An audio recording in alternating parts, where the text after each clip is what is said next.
All right, everyone, it's time for Vermont Issues, episode 24, a little rebuttal to VPR, Vermont Public Radio, and one of their contributors there on the topic of gun laws. I've got the article open. I never use notes, but I am going to have to read through parts of this to tell you what's actually being said here. Archived link, of course, in the description.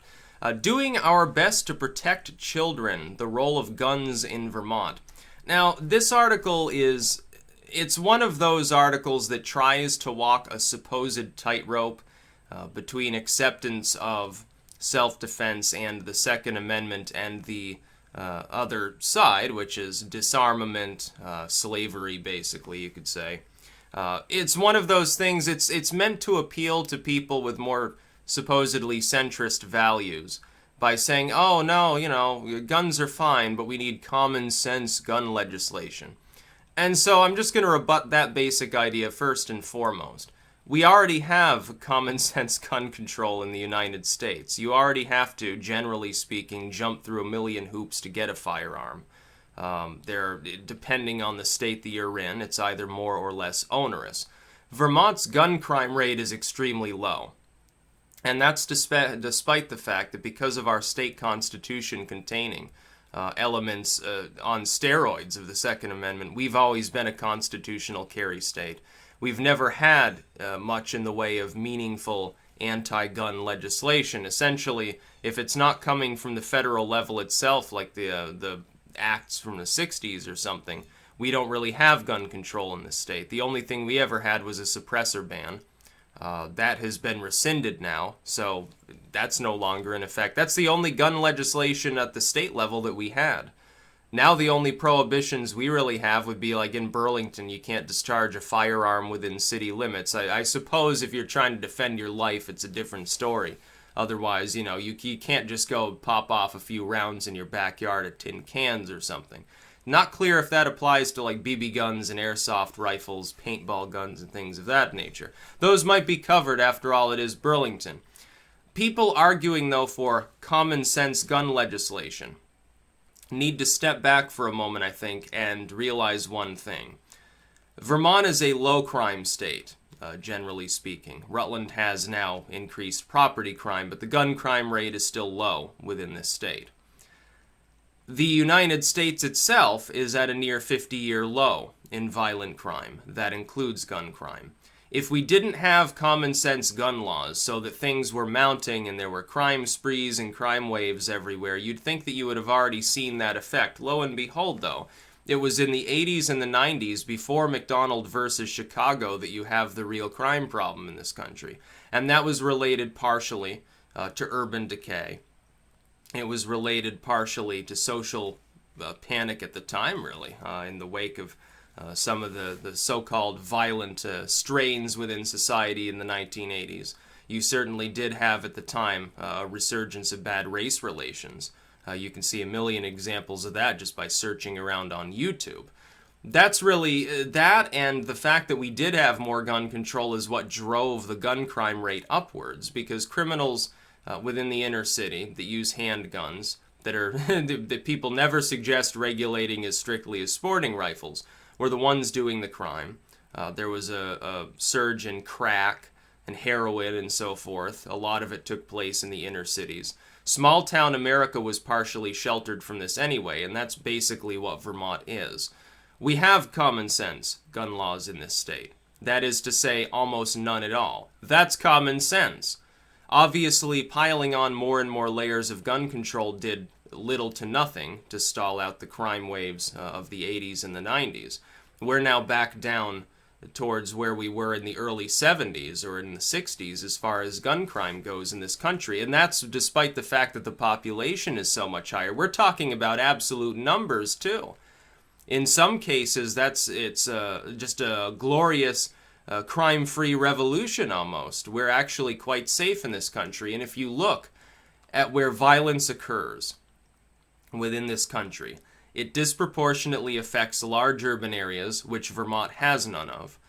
Blighted zones that have begun to decay away due generally to fiscal problems. Some Rust Belt city loses the importance that it once had within trade. because it's no longer centrally located for efficiency. The coasts now are where that efficiency takes place. It's an import-export economy as opposed to primarily processing things in the U.S. You want it very central. You send it out by rail to Canada, to the Hudson Bay, ship it somewhere. That's no longer what our economy looks like. And so during that period of change, you have a major economic crisis in a lot of these big cities that aren't right on the coasts, and that leads to your problems. You also have New York, back in the 70s, was a hellhole. Now they've undertaken massive efforts to improve it, partially built by taxing the shit out of people in upstate New York, yes, but they did manage to revitalize areas of New York that had been falling apart and at the time looked like Detroit more than what you would say modern New York actually looks like. There are still zones like that in New York City, but it's more limited now. It's no longer considered the murder capital of the world or anything like that. Now you're looking at Flint or something like that, in a state with more gun control, no less. That's an urban problem largely. The odd shooting that you get in small-town America, half the time it's a mistake anyway. If you just train people better, hey, don't shoot at something in the woods that kind of looks like a deer, make sure it's actually a deer before you pull the trigger, half of these the gun crimes that do occur would go away. Looking at the FBI's own statistics on gun crime, it's at a 50-year low. Looking at Vermont's statistics on gun crime, if you categorize it according to what type of crime it is, was it willful or was it accidental? Was it hunting related in some way? Was it self-inflicted? A third of those crimes are self-inflicted. They involve people who are suicidal or they're self-harming. It's a cry for help or something, so they bounce a bullet off of their skull or something. Well, it's gun crime, yes, but it has nothing to do with the commission of a crime that involves other people. Maybe the bullet ricochets off their skull and hits somebody else one time out of a million. That's a totally different issue. If you fix for that, if you eliminate that category of gun crime, which most other countries don't even count in the same category for statistical purposes, the U.S. is not sky high in gun crime. The U.S. is actually fairly low. It's on par with most of the rest of the developed so-called nice, safe world. But we include that in our statistics. A lot of states don't. When people show you these charts saying, oh, here's the U.S., we've got so much gun crime, and there's like Switzerland and the U.K. and stuff because they have more gun control and so they have less. That's kind of only half true, because the statistical numbers that you're using for the United States involve a bunch of accidental shootings and attempted suicides that have nothing to do with the crime stats of other countries. It's not the same thing. The two numbers aren't capable of being reconciled. But people use them interchangeably if they support more gun control. And some of these people, the Bloombergs and the Soroses, they're doing this for dishonest purposes. They want more gun control because a less well-armed population is more easily trodden on. Their ultimate goal is to destroy the whole Constitution, not just the Second Amendment. That's just the first step because they can make it a partisan issue very easily by arguing a false pragmatism about, sensible gun laws or something. Other people mean well. They actually think that there's a gun crime epidemic in the United States and that we need to ban assault rifles and expanded magazines, and we need to ban silencers, suppressors. Of course, there's no such thing as a true silencer. We need to ban this class of gun and that class of gun, this type of ammunition. That gun's scary because doesn't have a wooden stock. They mean well. They think that that's necessary, but they think that it's necessary because they've been fed bullcrap numbers. They're looking at, 2-decade-old FBI statistics, or they're looking at a graph out of context in which the United States inflated numbers, including a bunch of suicidal people, or accidental shootings, or even cases of self-defense. Cases where a person is fully justified and it's still listed as a gun homicide or something like that. That gets conflated in some of these numbers that you're seeing. And none of them give a proper source. And if they do, you have to dig through 20 pages of lawyer speak before you get to the central point and can figure out what numbers they're using. And yeah, necessarily, it's going to be difficult to compare that to a more straightforward report maybe from the UK or Australia. Then you've got, of course, people who talk about my children. This article says, oh, we need to protect our children. If you want to protect your children, then you render schools something other than gun-free zones. Now, people shouldn't be like randomly carrying guns into the school, maybe so, but I would think that you would want some, a couple of officers there to protect them at the very least. In a lot of schools, they have one part-time officer defending these kids. Everyone else is expected to be totally disarmed. Yeah, it makes the area ripe for a shooting. There's a reason why people who are maniacs, who kill disproportionately larger numbers of people, as opposed to some gang drive-by. One person is injured or killed, or a domestic violence case, one person generally is injured or killed. Some mass shooter, yeah, they're generally, because they're psycho, they're trying to rack up a really high body count. So they want to go to a place where they know, at least for a few minutes, nobody's going to be shooting back at them. If it's anyone, it's going to be a glorified mall cop that's doing it. So they're going to go to an area with a lot of people where there are a few firearms. Schools are ripe for the picking for these people. There's a reason that school shootings happen, or theater shootings, things like that. Shootings at other places where people are generally not armed. Where in many cases they're not supposed to be armed. That's the whole point. That's why some psychopath goes to these places and starts opening fire. And that's the problem. And they're the ones that are going to use a sporting rifle so that they don't have to reload as often. The gangs, they use handguns. They use a revolver or a Glock or something like that. So if you really... And then you have an interesting scenario where stabbings and attack with blunt weapons is more common in many classes of commission of crime than handguns. And handguns are tops within firearms. Like you generally don't have to worry about someone who's walking down the street with a rifle, because that person is 99.999% of the time, they're just an open carrier.